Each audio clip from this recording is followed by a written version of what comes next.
Hi, welcome to another video on the ContDataQC package in R. This one is on the basic functions. Again, ContDataQC is a package, it's an add-in for the R program, and R is a statistical programming language, enables users. With this package, you can enable users to perform some quality control checks and related functions on their continuous monitoring data. It's available on GitHub, which is a code web sharing site at the link below, and you can also install it directly inside R to your computer with the commands there. The force true says to always install the latest version from the web, and build vignettes. Vignette is the help file.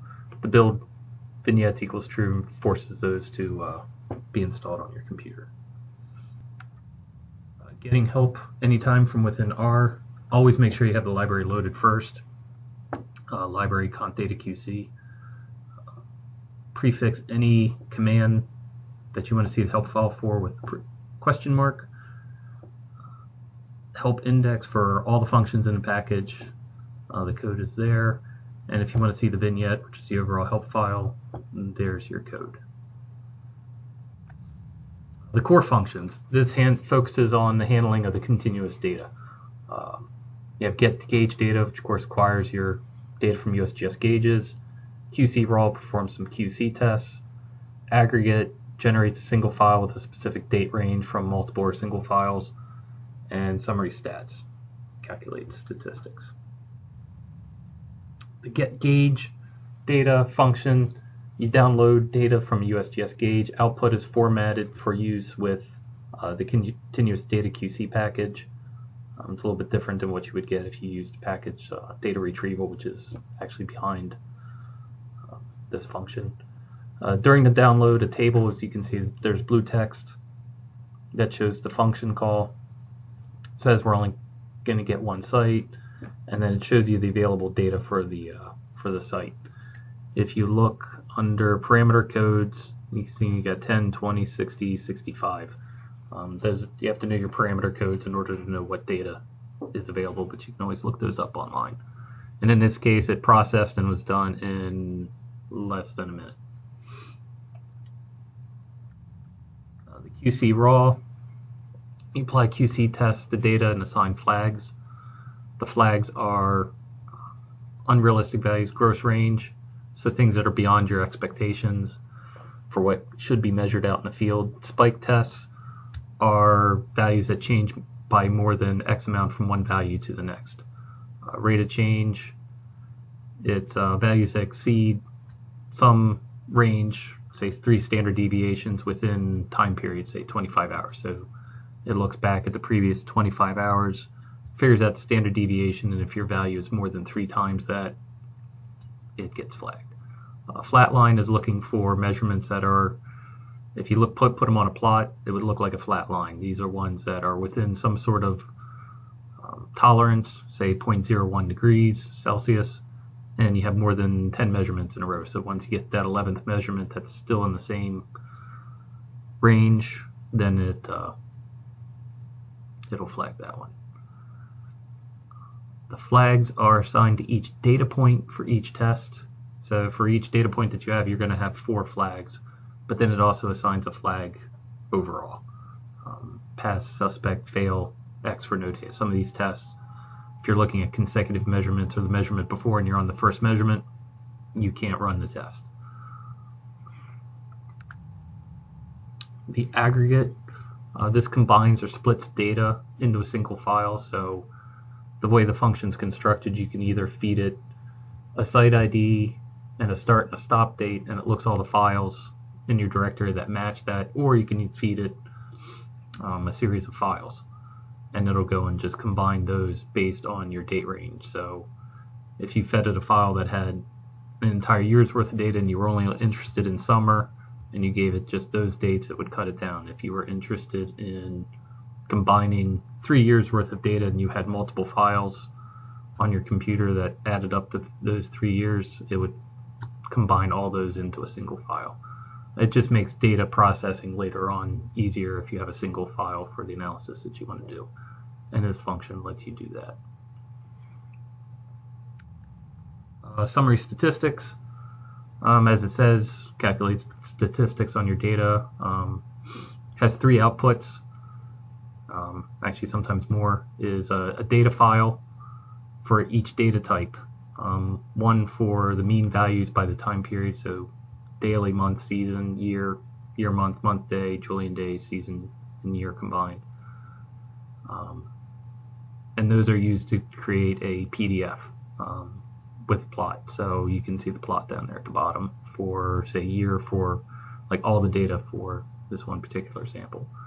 The second file that it outputs for each data type, so water temperature, air temperature, so on and so forth, is statistics by each of those time periods. So you'll get an overall daily, month, year, season, Julian day combinations of those. So you get n, mean, median, min, max, range, standard deviation, variance, coefficient of variation, and multiple quantiles. So 1, 5, 10, 50, 75, 90, 95, 99. Just basic statistics you could probably do on your own quite easily in something like Excel, but this will generate it all at once on your files and output it for you.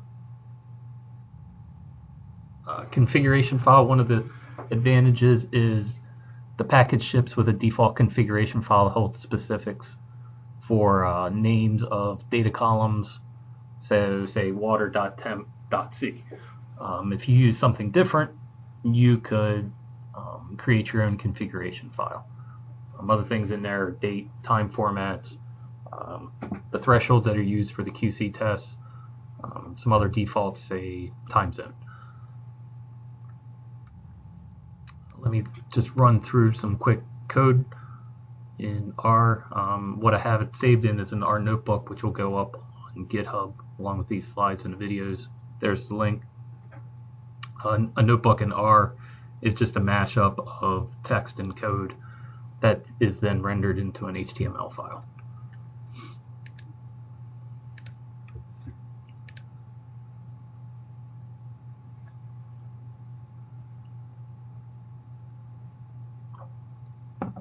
Okay, should be able to see the code now.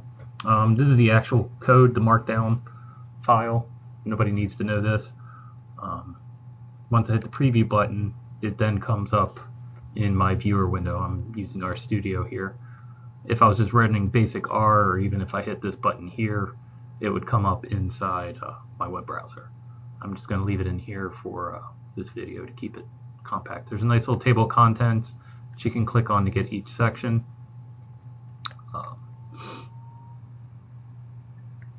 I can launch the vignette from here with this command. To get these into console windows, I can just copy out, go into my console, and hit run. And in this case, I asked for all the functions that go into this package. And here's a quick name of the package, which version it's on, and here are all the different functions. These are all HTML links, so I can actually click on each one of these. In addition to the functions, each of the data sets that's included with the data that run, some of the examples are included here as well.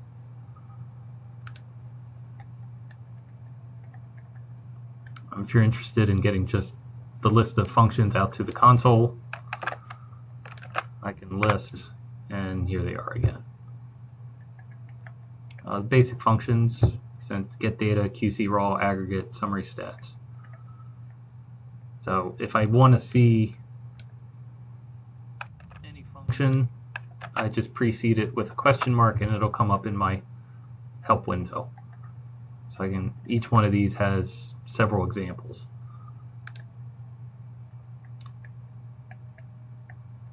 I do have a little bit of helper code right here that help the examples run a little bit better. Is you can parameterize the operation type, subdirectory, base directory. If you don't have those directories on your computer, I actually wrote a little bit of code here that will create those directories and output data into them. I'm just going to go ahead and run those.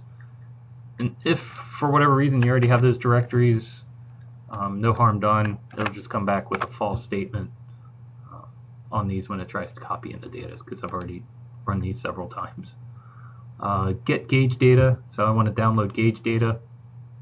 I put in my gauge, and this happens to be Hubbard River near West Hartland, Connecticut, and I just want to grab all data for 2013 and 14. And again, you can see I used 4-digit year, 2-digit month, and 2-digit day. And I'm telling it there's no import directory needed, so I'm just going to blank that out. And then my directory where I want to put the stuff is, I'm just going to use the base directory, which is the working directory, and data1 raw. You can set these directories multiple ways. I'm just going to copy this code and go ahead and run it.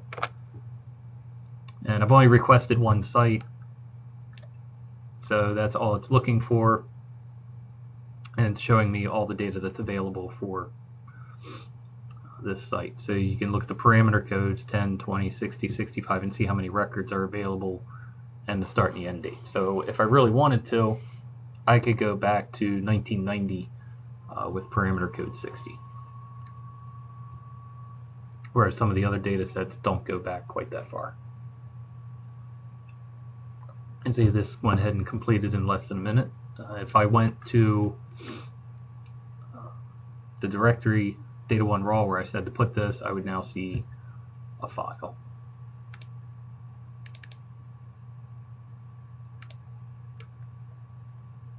Just to show you, here's data file that was there. That's in Windows Explorer. You can also, if you're using RStudio, you can go to Files and click on a directory, and here's my gauge file that I just downloaded.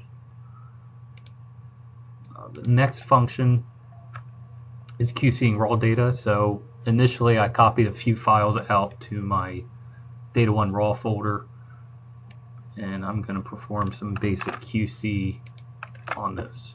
So again, I can just copy in the data, and there happen to be 5 files in that directory, so it's going through each one of them to see what it needs to do on each one. So the very first file, it was a gauge file, so it just went ahead and skipped that one. It didn't match my site ID. And then it went through the next file, file number 2. It was working. It did the QC test for water temp, air temperature, water pressure, air pressure, and sensor depth.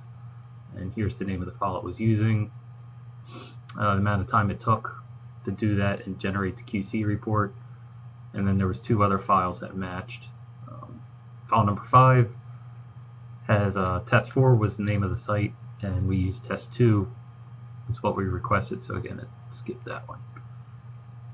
And if I go into my files, I requested it saved the data to data2QC, so you can see that some of these are now in here. Here's a QC report. I'm just going to open it in the editor here. Oops. Didn't want that. Preview. Here's an example of the QC report. So it's got the date, who ran it. That's just the username that's logged into the computer. Name of the file, site ID, dates requested, dates that were actually in the file. Occasionally you get files that they're marked for the whole year, but really only contain a smaller date range, so only certain months. The recording interval, data type, air, water, and parameters that were included. You've got a number of records, so summary report, and it also goes by day and month. So this file just has, looks like September only data. And there's a quick report that says if there's any data missing, flags, so pass, suspect, fail, so you have that for each data type. And then within each data type, it varies down, so you see the same information, but also you have it broken down by each test. So you can see for this parameter, 1 record failed, the gross check, 2 of them failed the spike test, 2 of them were suspect on rate of change, and nothing failed on the flat test. And of course here you can see the data file. Actually, there were some discrete measurements that were taken that were added into the file. which are the dots, which is what this says. And this data set was crafted so that it had one or two data points in it that were a problem. So we went in and actually moved the decimal point over on the measurement. And at the bottom of the file, if you have more than one data type, multiple parameters measured, you can get them on the same plot. So here's air and water temperature together, so you can look for any trends that may be happening. And here's sensor depth and water temperature on the same plot. Again, you see that one little problem site measurement that we may want to go back in and get rid of.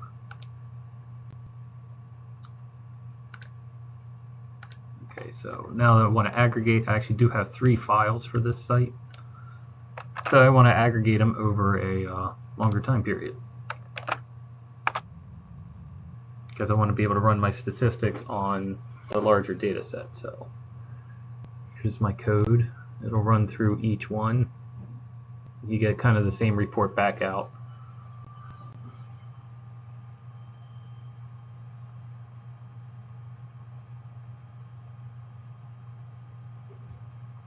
And the timer is reported there just so you can get a general idea how long it takes.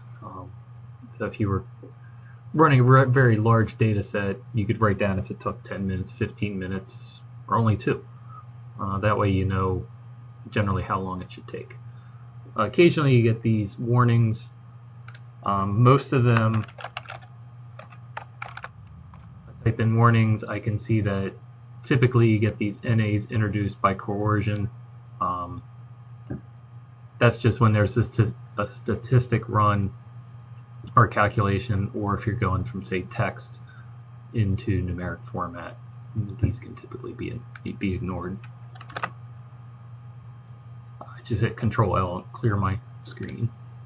Last one I want to run is that file I just created. I want to run some summary statistics. So I'm going to go ahead and it checked in the file. Again, I've got 2 warnings that NAs were introduced by coercion. It's just letting you know that some values that were blank or had NAs converted from character, say, to numeric. So I had water temperature, air temperature, and sensor depth. So if I go into my files, and I'm actually had this output the data stats. So this line right here, my file export. So these are each of the files. So if I call up, say, the water temperature file, you can see how it looks. It's comma separated file, so each one of these will be a comma into a new column. And the companion, I'll just go ahead and import this one so you can see it. Is you have site ID, the parameter, the time frame. So there's year, season combined, month, year, month. The time value, so you can say the year was 2013, 2014, fall, spring, summer. Here's the different statistics going out to the right.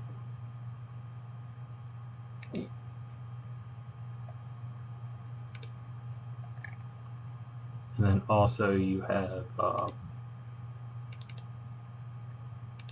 the PDF with the plots.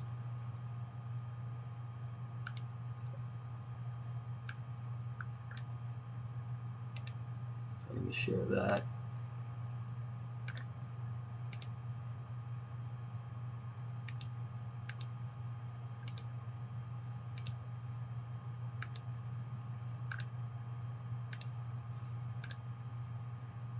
Okay, so here's a plot that has for the water temperature.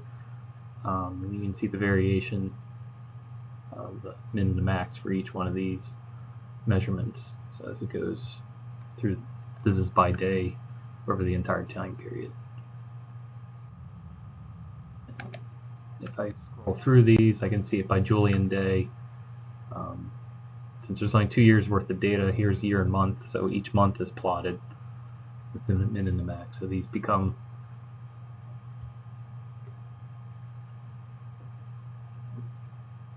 straighter and straighter lines as you go. You take out the volatility. So let me switch back. That was all I had to show inside R.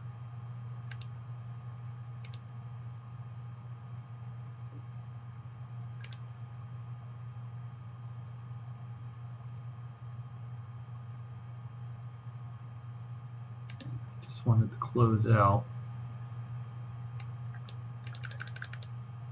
some acknowledgments. Britta Bierwagen at US EPA ORD provided our funding for this project and oversaw it. I'm Eric Leppo here at Tetra Tech and working with Jen Stamp, also at Tetra Tech, and David Gibbs at US EPA. Thank you.